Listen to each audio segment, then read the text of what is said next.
Shalom, Bapak Ibu, Saudara kasih Kristus Yesus. Tema kita dalam ibadah minggu hari ini adalah kenali dan percaya kepada-Nya. Mengenal berarti tahu lebih mendalam. Coba dilihat sebelah kiri dan kanan. Dikenal apa? Dikenal ya? Ada anak sekarang satu anggota jemaah. Jadi Bapak Ibu Saudara, biasanya seorang akan percaya kalau sudah mengenal. Biasanya orang kalau mau buat bisnis, dia mau mengambil risiko dan bekerja sama kepada orang yang dikenal. Apalagi kalau mau menanamkan sebuah modal untuk berdagang, harus dikenal dulu bagaimana rekam jejaknya dalam menjalani bisnis itu, barulah kita mau percaya.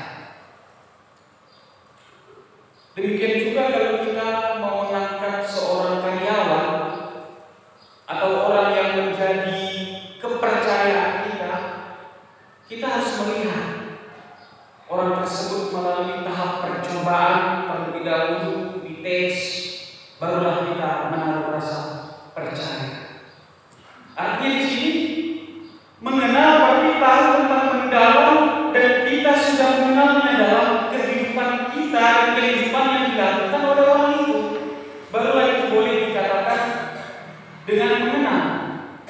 Nah, Bapak Ibu Saudara, sekarang bagaimana ketika kita diperhadapkan dengan hubungan ataupun relasi kita kepada Tuhan?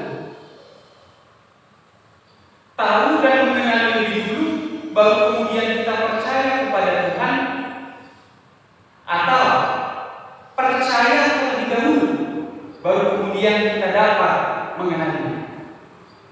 Ketika kita diperhadapkan dengan dua relasi kita memandang Tuhan, kita tahu dan mengenal dulu, baru kita mau percaya kepada Tuhan, atau kita percaya dan mengenal Tuhan. Nah, di dalam Injil bacaan kita ini Bapak Ibu Saudara, inilah yang menjadi sebuah pertanyaan yang disampaikan dalam bacaan 1 ayat 1 sampai 17 yang dipertanyakan oleh Nikodemus kepada Tuhan Yesus. Dan pertanyaan ini juga sebenarnya mewakili kita sebagai manusia. Ini mewakili kita supaya kita benar-benar memahami betul tentang kenal dan percaya kepada Tuhan Yesus. Ya. Jadi Bapak Ibu Saudara, dalam bacaan ini terlihat jelas bahwasanya Nikodemus adalah seorang Farisi dan juga dia seorang pemimpin agama Yahudi.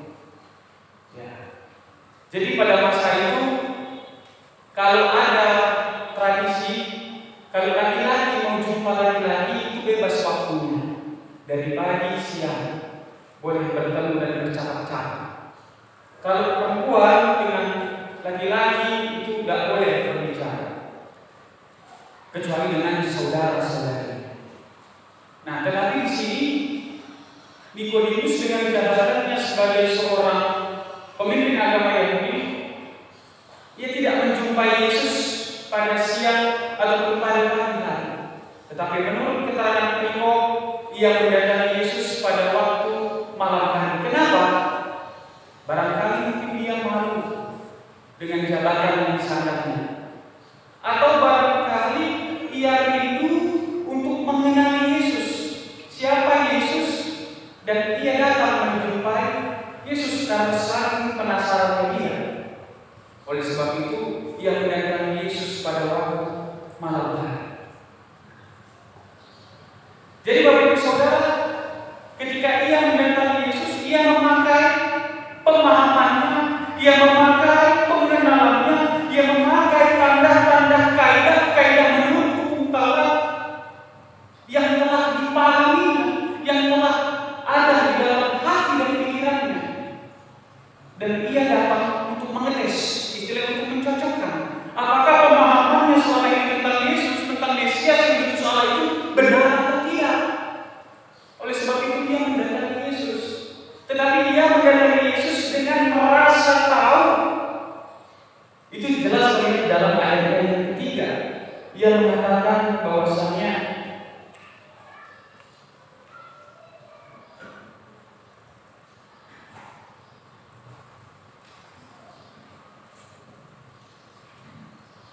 Ayat yang kedua katanya, Rabi, kami tahu bahwa engkau datang sebagai guru yang diutus Allah. Di sini dia mengatakan bahwasanya kami tahu, dia menganggap dan membawa pengetahuannya tentang Yesus, makanya dia datang menghadap Yesus dengan mengatakan, kami tahu bahwasanya engkau adalah guru yang diutus oleh Allah.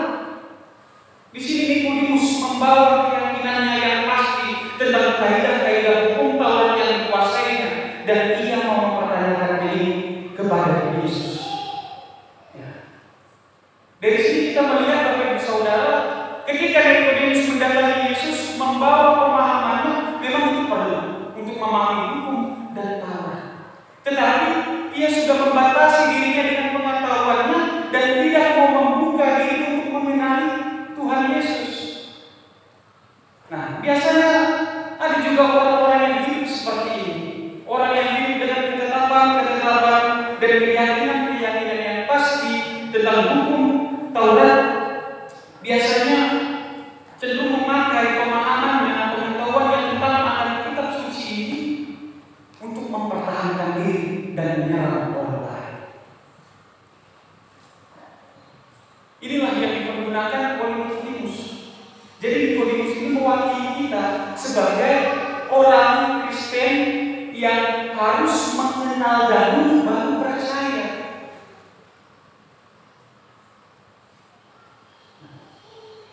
Pertanyaan Nikodemus ini mewakili kita sebagai orang manusia yang harus mengenal dulu baru percaya. Oleh sebab itu dia menyatakan kepada Yesus bahwasanya kami tahu, artinya dia sudah mengenal, sudah tahu dari hukum-hukum yang dia pelajari, hukum-hukum yang dia pahami, baru dia langsung mempertanyakan ini kepada Yesus.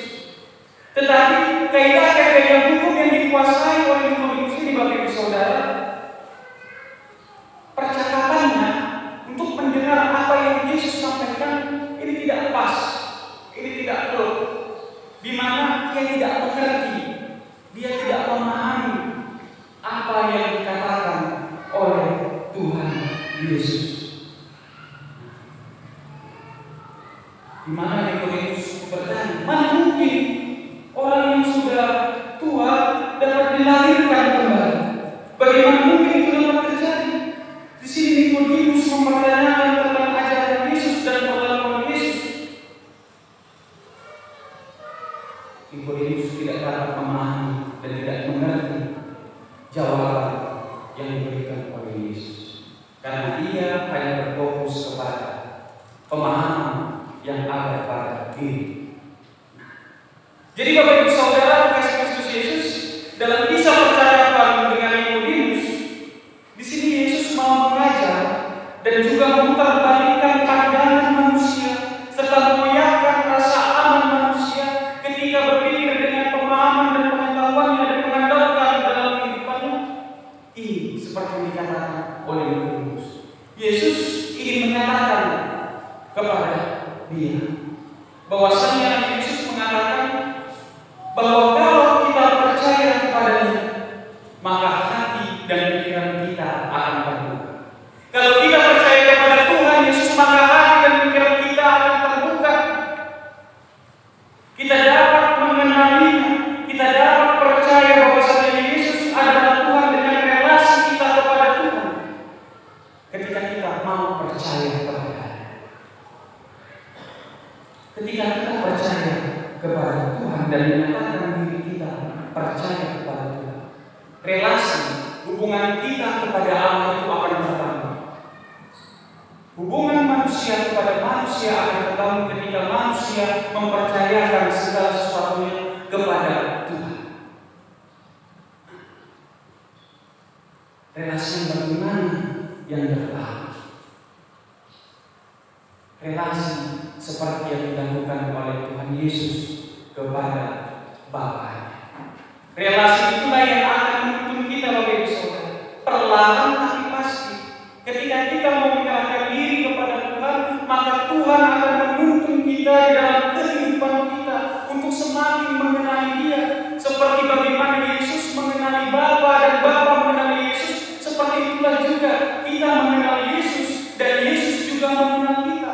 Relasi itulah yang terjalin dan terbangun ketika kita mau percaya kepada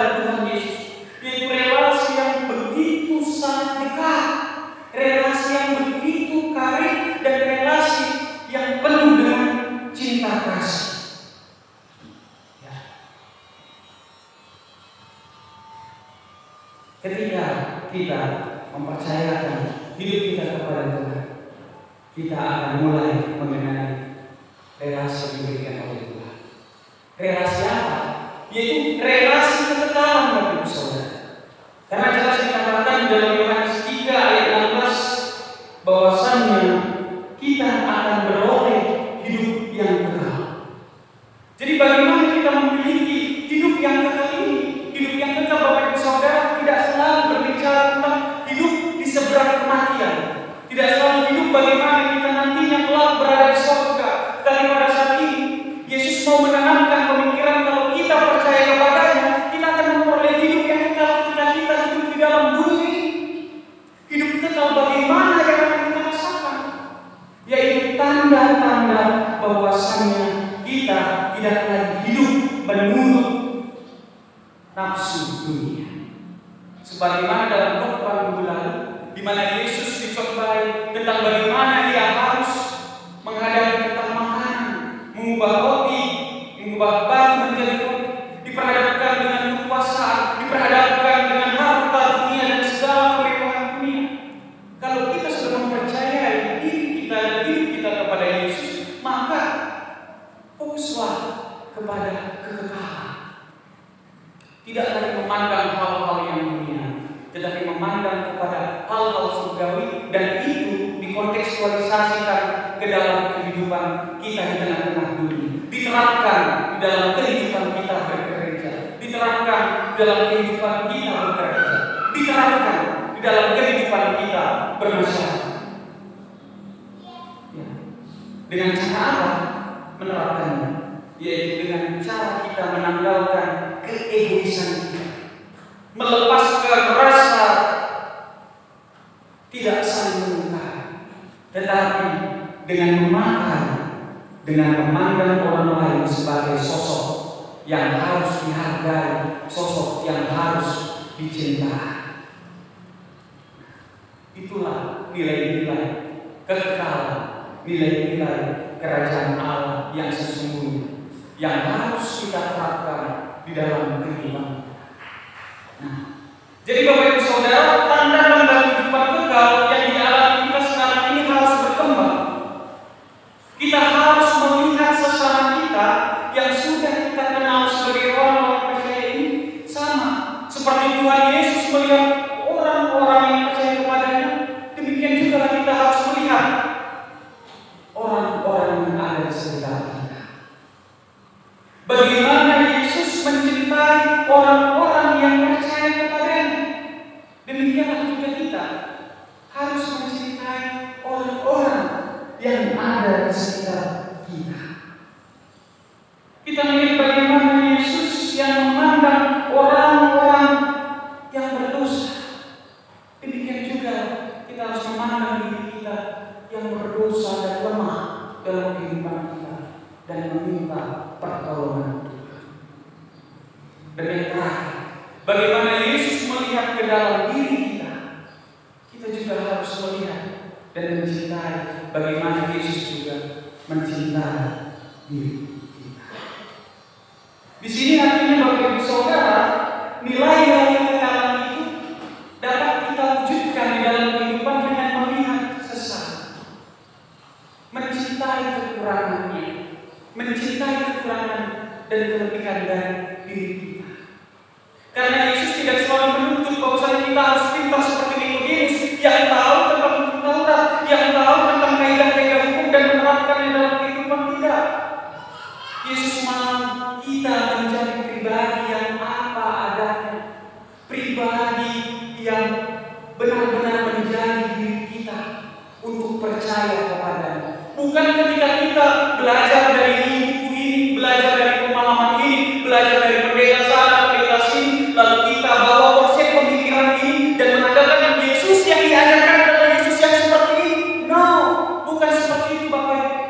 Tetapi Yesus mau kita mengenalnya dengan membawa pemahaman kita, percaya kita kepada Tuhan apa adanya, seperti yang sudah Yesus terapkan. Ia mengasihi kita. Yohanes 3 ayat 16. Karena begitu besar kasih Allah akan dunia ini sehingga Ia mengaruniakan Anak yang tunggal supaya setiap orang yang percaya kepadanya tidak binasa, melainkan beroleh hidup yang kekal. Itu artinya ketika kita percaya kepada Tuhan, kita tidak harus lebih dulu, harus belajar dulu, tidak. Tetapi biarlah kita percaya kepadanya. Setelah kita percaya, biarlah Roh Kudus yang menuntun kita, mengajar kita untuk lebih mengenal Tuhan di dalam kehidupan kita.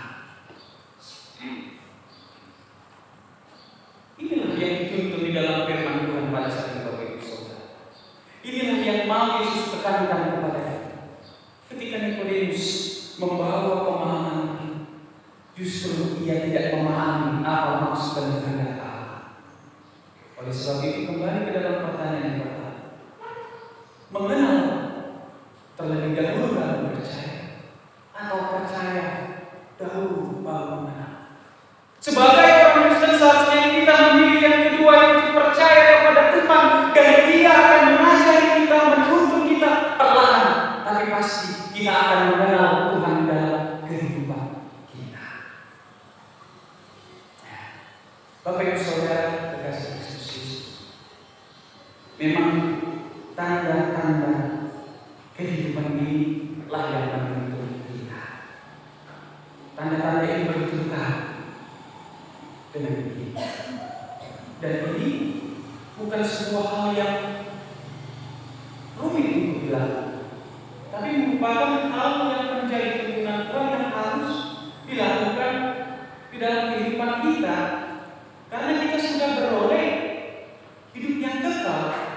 Kekekalan itu, kekekalan dalam hidup kita harus kita lakukan dalam kehidupan kita. Bagaimana ketika kita hidup bergereja? Kita bergereja di GKI Gunung Sinai. Mari kita melihat dan percaya siapa Allah bagi kita.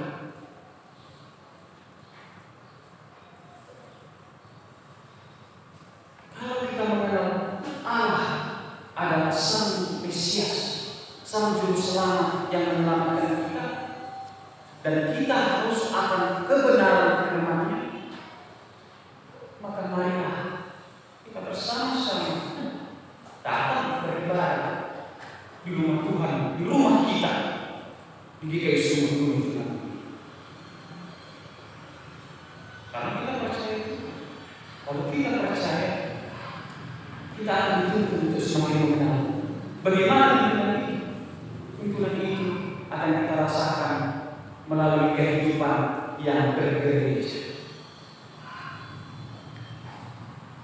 Nah, lalu apalagi kita selain bergereja? Yaitu dengan bertekun di dalam doa, bertekun di dalam mengajar Alkitab, minta tuntunan Roh Kudus. Maka Tuhan akan memimpin kita untuk semakin mengenali Dia. Jadi itu ibaratkannya sama, Bapak Ibu Saudara. Ketika kita mau mengenal seseorang, kita kan harus dulu melakukan pendekatan, atau istilah keren itu PDKT. Nah, jadi kita melakukan pendekatan.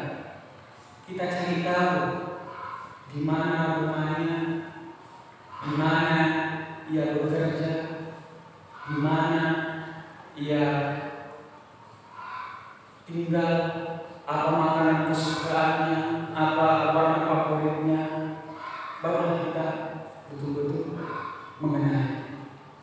Begitu juga cara kita mengenali Tuhan Yesus, yaitu di mana kita percaya kepadanya, kita dengarkan tuntunannya di dalam kehidupan bergereja, kita dengarkan kesaksian dan kehidupannya melalui Alkitab, dan dimantapkan dengan kita berdoa meminta supaya Tuhan tuntun kita untuk lebih mengenal Dia.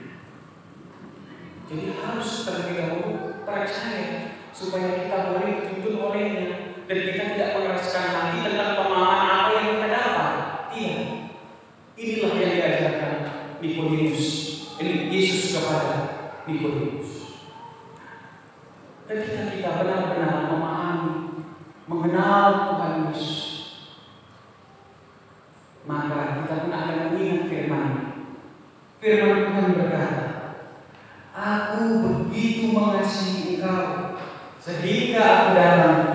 untuk menyembuhkan engkau dan menganugerahkan hidup, ya, menganugerahkan hidup yang kekal kepada.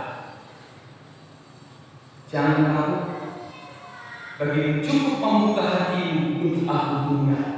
Bagimu cukup percaya dan kau akan mengenal siapa aku sesungguhnya. Maka firman Tuhan berkata, maka barang siapa percaya kepada Dia tidak akan binasa, melainkan beroleh hidup yang kekal. Bapak Ibu Saudara, di dalam kepercayaan kita kepada Tuhan dan mengenali Tuhan Yesus, sudahkah kita percaya dan mempercayakan diri kita kepada Yesus? Jika kita sudah mempercayakan diri kita kepada Yesus, maka nilai-nilai kehidupan yang kekal itu akan terpancar dalam diri kita. Contohnya, kita akan mencintai sebagaimana kita telah dicintai. Kita telah menerima cinta yang dianugerahkan oleh Tuhan Yesus Kristus melalui keselamatan kita. Maka kita juga harus belajar untuk mencintai sesama kita. Itu adalah tanda bagaimana orang yang sudah percaya kepada Tuhan. Itulah tanda yang pertama. Tanda yang kedua, kita akan rela berkorban sebagaimana Yesus telah mati dan mengorbankan dirinya untuk kita. Di dalam berkorban, Bapak Ibu Saudara, mari sekarang kita melihat ke dalam kitab Kejadian 12 ayat 1 sampai 4. Bagaimana kisah Nabi Nuh yang berada di kampung halaman, bagaimana kisah seorang Abraham di mana dia berada di kampung halamannya ketika umurnya sudah 75 tahun. Ia tidak memiliki keturunan, ia hanya fokus untuk menghidupi keluarga dan saudara-saudaranya. Tetapi ketika Tuhan datang, ketika Tuhan memanggil melalui firman-Nya, apa yang ia lakukan? Ia mau, ia berkorban, ia meninggalkan sanak keluarganya untuk mengikuti Tuhan. Mengikuti Tuhan bukan berarti ia tahu kemana dia berangkat. Ia berjalan di tengah-tengah ketidaktahuannya. Tapi di tengah-tengah ketidaktahuannya, ia tetap percaya kepada Tuhan dan rela mengorbankan hidupnya, mengorbankan, meninggalkan sanak saudaranya untuk mengikuti firman Tuhan. Andai kata Bapak Ibu Saudara, kalau kita mau pergi ke suatu tempat, tentulah kalau kita mencari terlebih dahulu tempatnya. Contoh, kita mau pergi ke Yogyakarta, kalau kita belum pergi ke sana, tentu kita akan melihat di dalam Google apa aja tempat-tempat wisata di sana. Kita melihat ke dalam internet, Instagram, atau dan lain sebagainya, angkutan-angkutan apa aja yang boleh dinaiki untuk menuju tempat wisata itu. Barulah kita mengantarkan diri untuk beli tiket, langsung berangkat ke sana. Tetapi berbeda dengan kisah Abraham, Bapak Ibu Saudara. Ia tidak seperti itu. Ia pergi menuju jalan yang tidak tahu ia kemana, tapi ia tetap percaya kepada Tuhan. Tuhan akan menuntun perjalanannya. Ia pun berkorban untuk meninggalkan sanak saudara. Saat ini Bapak Ibu Saudara, kita belajar untuk berkorban.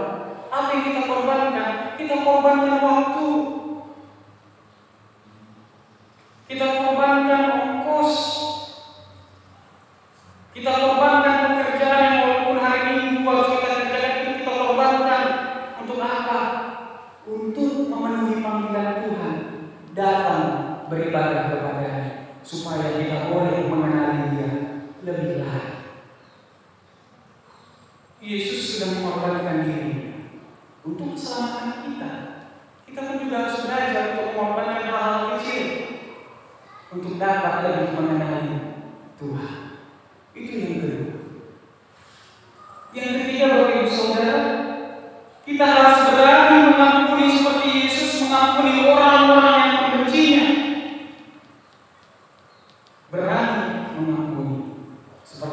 Yesus mengampuni orang-orang yang membenci.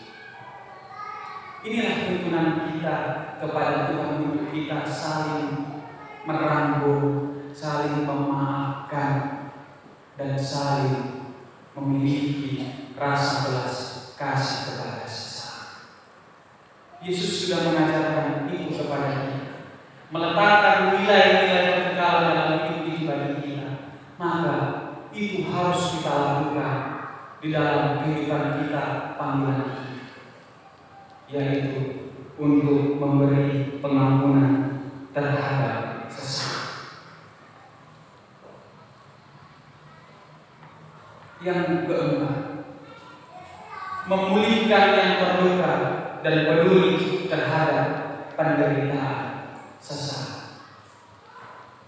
Ketika kita percaya dan mengenal Yesus, hidup nilai-nilai kekekalan yang kita terapkan dalam hidup kita itu ketika kita mau menjadi pembalut untuk membalut luka sesama kita, membalut rasa kekeringan, kepahitan dalam hati dengan menyatakan kata-kata yang membawa damai sejahtera dan menuntun mereka sesama kita itu untuk hidup di dalam Tuhan.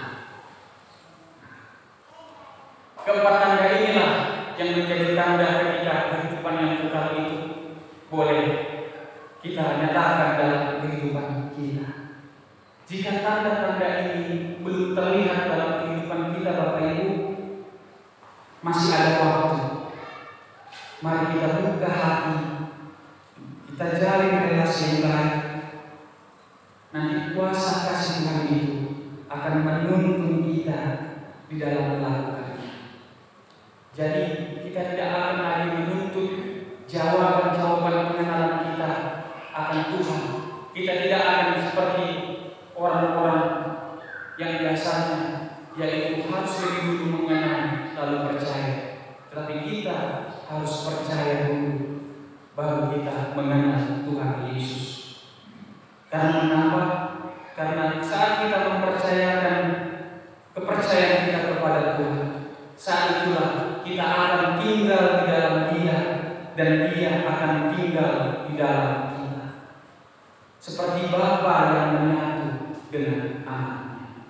Kepercayaan inilah yang harus kita tanam, kita tuntut untuk kita terapkan dalam hidup kita sebagai panggilan kita sebagai orang percaya. Karena Bapak Saudara, kita masuk ke dalam minggu Prapaskah kedua, di mana di dalam minggu Prapaskah ini kita harus melihat kembali ke dalam hidup kita. Melihat kembali, sudahkah kita benar-benar percaya kepada Tuhan? Sudahkah kita benar-benar memberikan hidup kita, pekerjaan kita, apa yang ada dalam hidup kita kepada Tuhan, untuk Tuhan yang berkuasa dalam hidup kita? Inilah saatnya kita dituntut untuk memiliki sikap hidup, untuk mengenal Tuhan secara pribadi, serta kita bersedia dituntun oleh Roh Kudus untuk mengenal Tuhan Yesus, untuk dituntun dan menghayati bahwasanya Tuhan akan menuntun kita.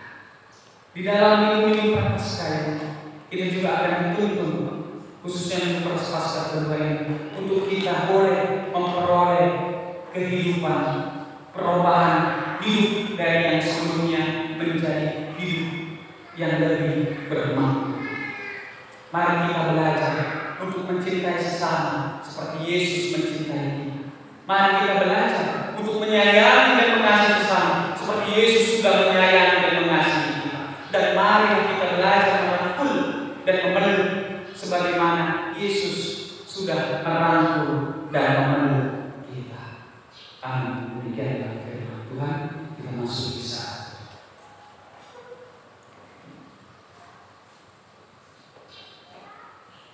Bapa